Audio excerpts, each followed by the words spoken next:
안녕하세요. 순고쌤입니다. 오늘도 보시는 것처럼 약간 공간을 다르게 해서 촬영을 해봤는데요. 여기가 지금 어디죠, 선생님? 여기 바로 대구입니다. 네, 대구 특집 첫 번째 선생님 모셨는데요. 사실 저희 두 사람이 너무 잘 아는 분이기도 하고요. 이 순고쌤이라고 하는 포맷에 제 기준에서는 어찌 보면 원조라고 할 수 있는 선생님 한 분을 모셔보았습니다. 안녕하세요, 선생님. 반갑습니다. 네, 자기소개를 부탁드릴게요. 네, 안녕하세요. 저는 지금 2025년에는 구미 원당초에서 근무하고 있는 이은주라고 합니다. 오늘 제가 사실 여기 대화를 할 때 좀 쑥스럽기는 해요. 왜냐하면 저는 그렇게 특별할 게 없는 사람이라고 스스로 생각해서 부끄럽기는 한데, 그래도 모셔주셨으니까 제가 알고 있는 거, 말할 수 있는 거 최대한 털어는 보겠습니다. 네, 일단 반갑습니다. 네, 반갑습니다. 저희 원래 취지가 그런 거잖아요. 하 유니버스. 아, 그치. 아니야. 난 진짜로 유명한 사람이 아니라. 그건 당연한 거. 네. 유명한 사람 아니죠. 여기는 숨은 곳. 그렇지, 숨은. 충분히 유명해져도 충분한 사람들인데 아직 발굴되지 않은 그런 원석들을 발견하는 좋습니다. 그런 곳이라고 생각합니다. 네, 일단은 숨쌤 정도는 됩니다. 고수는 아닌데 숨어있긴 합니다. 숨어있다. 아까 아림쌤도 잠깐 소개는 했지만 또 오랫동안 경제교육에 네. 몸을 담았잖아요. 네, 맞습니다. 이거 다시 이제 과거로 딱 돌아간다고 생각. 언제부터 어떻게 관심을 가지게 되었는지 허스토리가 궁금합니다. 히스토리, 허스토리. 네. 근사한 어떤 드립과 함께. 네, 좋습니다. 저는 일단은 두 분과는 이미 구면이에요. 왜냐면은 제가 경제금융교육연구회에서 초창기 멤버로서 한 12년간 제 연차와 우리 경제금융교육연구회의 교직 경력과 거의 같은 맥락이거든요. 제가 신규 때부터 이 활동을 시작했기 때문에. 그래서 경제교육 자체는 소소하긴 한데 아직 막 대단한 건 아니지만 12년 동안 일단은 그 부분을 공부하고 있습니다. 네. 끝이야? 왜? 아니, 조금 더 나 스스로 약간 더 자랑해볼까요? 좋습니다. 예, 그러면은 이런 말 하는 거 좀 쑥스럽긴 한데 일단은 경제교육 관련해서는 12년간 공부한 좀 업력답게 관련해서 경제교육이나 창업교육이나 진로교육 관련해서 여러 가지 자문 활동은 많이 하고 있습니다. 그리고 도교육청과 같이 경제금융교육 연구해서 그 연구한 파일도 2개 있고, 그 다음에 저희 도교육청 경제교과서도 일단 책임위원으로 집필을 했었습니다. 그리고 조세재정연구원에서 세심교실 만든 것도 있고, 최근에는 한국교육과정평가원과 함께 작은 일도 하나 시작을 했습니다. 네, 교과서 집필도 했고요. 이 정도면 좀 있어 보이나요? 좋습니다. 그러면 네네. 이제 아까 방금 전에 나의 교직 경력과 그리고 이 경제교육을 했던 그 경력과는 일치한다고 얘기를 했잖아요. 네, 맞습니다. 그 초임 때 이거 해야 되겠다. 뭐에 꽂혔는지. 이거 술 한잔 없나요? 알코올이 들어가야 되는 건가요? 알코올 진짜 완전 필요한 허스토리가 있는데, 일단은 저는 처음에 원래 제가 살았던 동네에 첫 발령을 받게 됐는데 그 발령지에 받았을 때 아이들을 만났을 때 저는 그곳을 떠난 지 15년이 넘었는데도 불구하고 그 아이들의 생태가 거의 그대로다라는 것에 좀 문화적인 충격을 받았어요.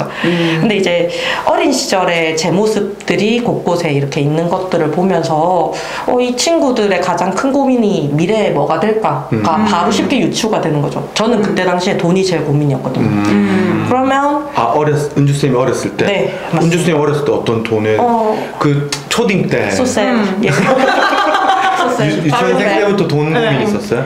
저는 초딩이나 유치원 그런 걸 다 떠나서 어린 시절부터 습관이 바닥을 보고 걷는 습관이 있었어요. 왜? 동전을 줄 수 있을까. 네.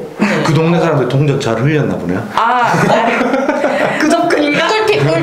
놀이터 같은 데 가면은 어린이들이 철봉 및 그네 및 그런데 이렇게 타보거나 아니면 그런 것도 있었어요. 그 당시에는 그 전화기 공중전화 시절이거든요.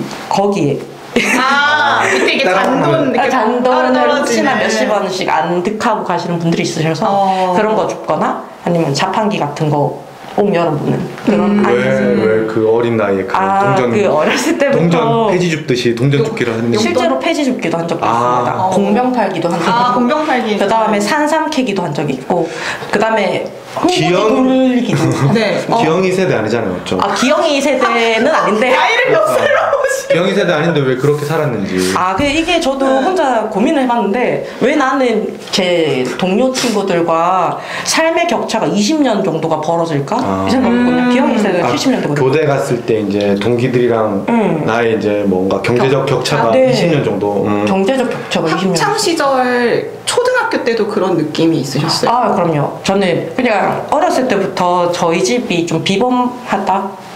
범상치 않다. 범상치 않다는 느낌을 받기는 받았어요. 왜냐하면 제가 태어난 공간과 제가 살아왔던 공간이 어머니께서 운영하시던 사무실의 뒤편한 단칸방이었거든요. 화장실이 없었어요. 화장실 없었고 그것도 없었어. 그 주방도 없었어. 그 대신 그 회사의 탕비실 같은 느낌의 공간에서 요리도 해먹고 그래서 씻는 습관이 좀 없어요. 그래서 되는 건가? 약간 그건 아니죠. 아니야. 그 씻는 습관을 내가 이상하다는 걸 고등학교 때 알았어요. 내가 일주일에 한 번만 씻어도 되는 사람이라고 저는 생각했거든요. 근데 고등학교 때 제가 너무 TMI이긴 하다. 고등학교 때 기숙사에 들어갔는데 그 기숙사에 들어가니까 사람들이 매일매일 씻는 거예요, 친구들이. 그때 알았어요. 매일매일 씻어야 되는 거. 다르다. 다르다. 뭔가 달랐다, 나는. 그래서 어쨌든 다시 동전 줍기 어린아이로 돌아와서 왜 그렇게 동전 줍고 다녔는지. 그냥 방금 말씀드렸듯이 가난했고요. 일단 작은 집에 작은 방에 저는 오빠, 언니, 저 동생 이렇게 4남매였고 엄마, 아빠 이렇게 6가구가 지금 이 거실도 6명이 이 거실 공간 정도의 크기의 방에 살았었거든요. 물론 저는 아기니까 넓게 느껴졌지만 나중에 운 좋게 다시 한번 그 공간을 찾아봤는데 넓지 않더라고요. 그래서 좀 신기했어요. 그 확장에 어렸을 때 시각의 확장이 엄청 크구나 이런 생각이 재밌었습니다. 어쨌든 돈이 부족했고 그런데 이게 고등학교 때나 대학교 때나 그 친구들과의 삶의 격차를 보면서 돈이 부족하다는 걸 확실하게 인식을 좀 하게 되었고 그 다음에 추후에는 제가 20대 초반 중반을 할 때는 제 주변 친구들, 당시에 제 고향 친구들은 취업을 못하는 환경이기 때문에 다 같이 돈이 또 없는 거죠. 저는 운 좋게 그래도 교대 가서 선생님을 하니까 돈을 일찍 번 타입이라서 제 돈 고민은 조금씩 이렇게 줄어들었지만 그렇게 해서 이제 교사가 됐는데 되고 나서 다시 고향 동네를 가보니까 나의 어렸을 때랑 별반 다르지 않는 아이들의 모습들을 보면서 내 친구들을 생각해보니까 얘네들도 결국 그렇게 될 것 같다. 맞아요. 그 불안함이 있었어요. 그래서 물론 절대 다수는 이미 좀 괜찮지만 몇 명의 아이들한테서는 저 같은 모습을 어렸을 때 좀 보였다. 보였다. 그리고 유달리 그런 아이들을 제가 많이 눈으로 보게 된 것 같아요. 그래서 이 아이들이 미래에 내 친구들 같은 고민을 하고 있다면은 그게 그냥 어른으로서 마음이 아픈 거죠. 그러면은 이 아이들을 위한 교육이 뭐가 있을까라고 고민하던 차에 운 좋게도 주변에 천의 선생님이 제 동료였어요. 맞죠? 같은 학교였죠. 같은 학교였어요, 우리? 제일 처음은 옆 학교. 옆 학교였는데 같은 학교가 됐어요. 여튼 동료 교사 선생님께서 본인은 돈에 집착을 하는 사람이래. 그래서 저는 가난뱅이 출신이고 이분은 돈에 집착을 하는 사람이니까 이 사람은 어떻게 돈 공부를 할까? 이런 것들이 추가로 한 개 설명해. 궁금증. 돈 집착이라고 하면 이제 돈에 대한 탐욕이라고 생각할 수도 있는데 반대로 저는 돈을 못 써요. 막 돈을 엄청 모으기만. 돈을 막 엄청 많이 벌 거야 이런 건 아니고 돈을 못 써요. 내 돈, 이 소중한 돈을 나가면 들고만 가는 이런 느낌입니다. 그래서 이런 대화를 이건 너무 쑥스러운 얘기인데 경근골 초창기에는 가난한 사람과 돈을 못 쓰는 사람이 만나서 어떻게 하면 우리 같이 안 살게 될까 아이들이. 그런 그런 비하인드로 첫 시작이 되었죠.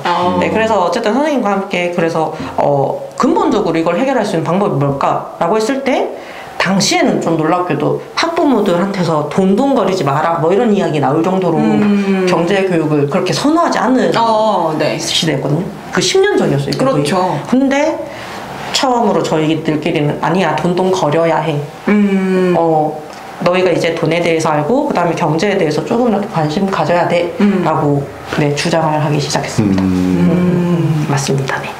네, 선생님 그러면 이 경제교육을 시작했었던 계기를 저희가 지금 같이 한번 이야기를 나눠주셨는데 네. 그럼 그걸 통해서 실제로 교실에서 아이들과 어떻게 경제를 만나보셨는지에 대한 경험도 궁금해요.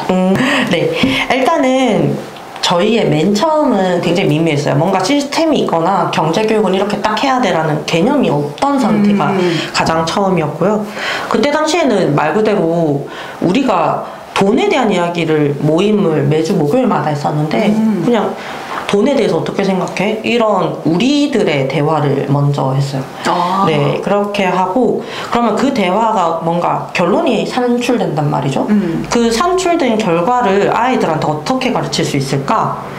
이렇게 해서 처음에는 뭔가 작은 아주 단차시의 활동 같은 걸 한다던가 아니면 아이들한테 질문을 한다던가 이런 걸로 처음은 시작은 했는데 그때 당시에 저희가 계속해서 논의한 결과 당시에 14년도였나요? 어쨌든 당시에 저희의 말은 아이들이 실생활적인 이 세상을 한번 대리 경험을 해보자.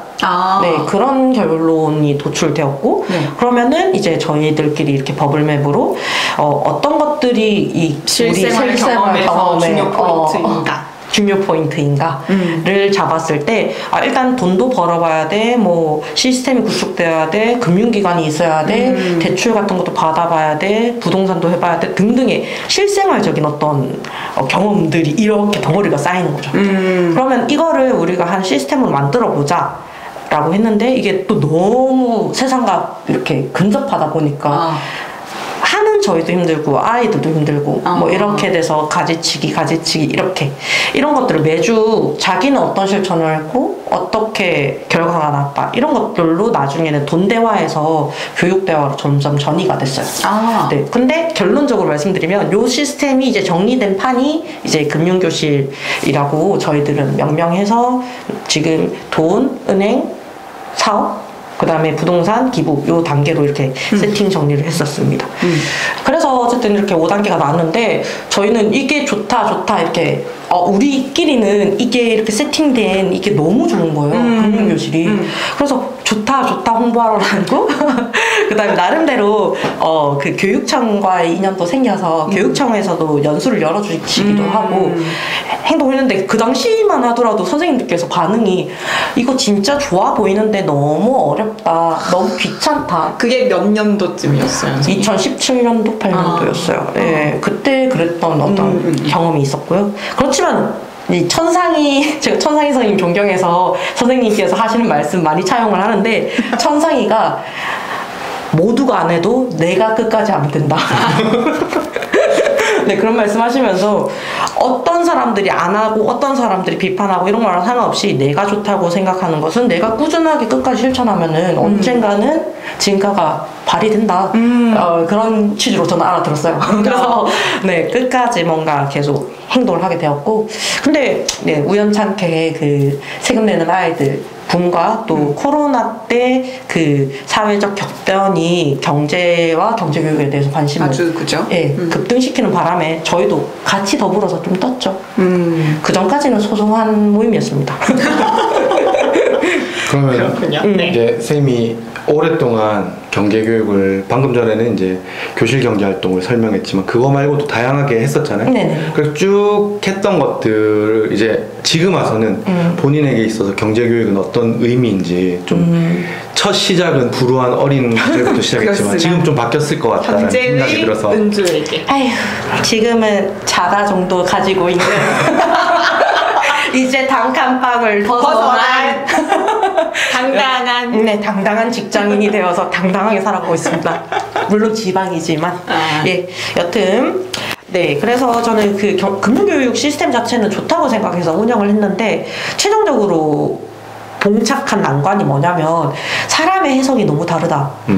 그게 제일 단점인 것 같아요, 이 시스템이. 그러니까 돈에 대한 가치가 교사들마다 다르니까 어떤 사람은 적극적인 투자가 옳다는 사람이 있고 어떤 사람은 S&P 같은 어떤 지수 투자 같은 안정적인 투자가 네. 옳다는 사람이 있고 사람의 경제관이 다른 만큼 이 금융교실이 시스템이 아니고 또 몇천 개의 새로운 교육이 돼버리는 거죠.